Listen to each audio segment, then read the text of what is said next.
नहीं करते कि दूसरों के ऊपर निर्भर रहना बुद्धिमानी नहीं है। बुद्धिमान व्यक्ति को अपने ही पैरों पर दृढ़तापूर्वक खड़ा होकर कार्य करना चाहिए। हमारे व्यक्तित्व की उत्पत्ति हमारे विचारों में है, इसलिए ध्यान रखें कि आप क्या विचारते हैं। शब्द गौण हैं, विचार मुख्य हैं और उनका असर दूर तक होता है। यदि संसार में कोई पाप है तो वह है दुर्बलता। हमें हर प्रकार की कमजोरी या दुर्बलता को दूर करना चाहिए। दुर्बलता पाप है, दुर्बलता मृत्यु के समान है। हमारे विचार चीज़ों को खूबसूरत या बदसूरत बनाते हैं। सारी दुनिया हमारे मन में ही है, इसलिए चीज़ों को नई रोशनी में सकारात्मकता से देखना सीखें।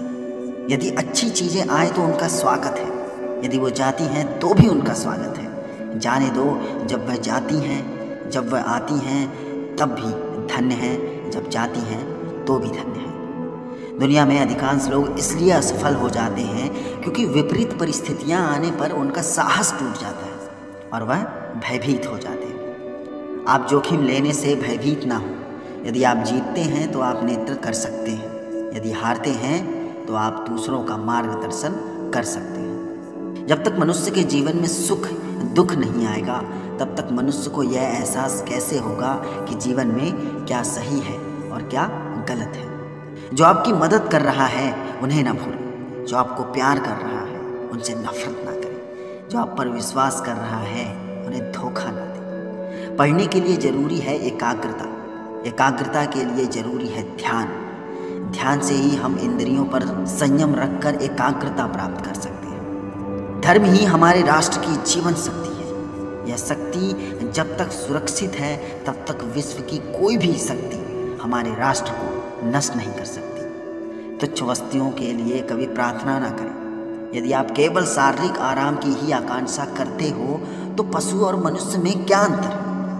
हम हमेशा अपनी कमजोरियों को अपनी शक्ति बताने की कोशिश करते हैं, अपनी भावुकता को प्रेम कहते हैं और अपनी कायरता को धैर्य।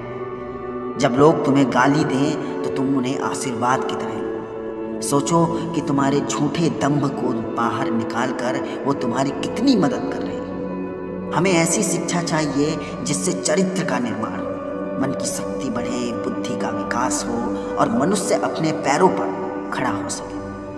कर्म योग का रहस्य है कि बिना किसी फल की इच्छा के कर्म करना है।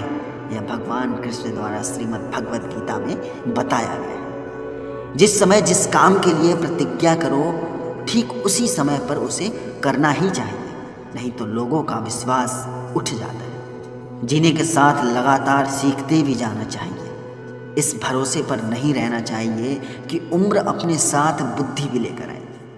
कुछ मत पूछो, बदले में कुछ मत मांगो। जो देना है वो दो, वो तुम तक वापस आएगा, परंतु उसके बारे में अभी मत सोचो।